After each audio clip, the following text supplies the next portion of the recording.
National symbols of India. The first one is national tree. It is banyan tree. Banyan tree is very huge in size and gives shade for many people and protection. It lives very long. Second is national flower. Lotus is our national flower. It represents knowledge, pure mind and heart. National fruit. Mango. Mango is grown in most parts of India and is called as king of fruits. National animal. Bengal tiger is our national animal. It stands for strength and courage. National bird. Peacock is our national bird. It stands for beauty and love.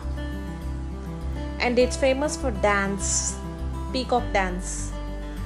National song. Vande Mataram is our national song and it was written by Bankim Chandra Chatterjee. Vande Mataram. Our national anthem is Janagana Mana. It was written by Rabindranath Tagore, who is the Nobel Prize winner. National emblem. Lion Peter.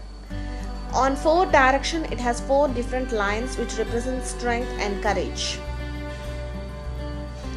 National flag. Our national flag has 3 different colors: saffron, white and green, and Ashoka Chakra in the middle.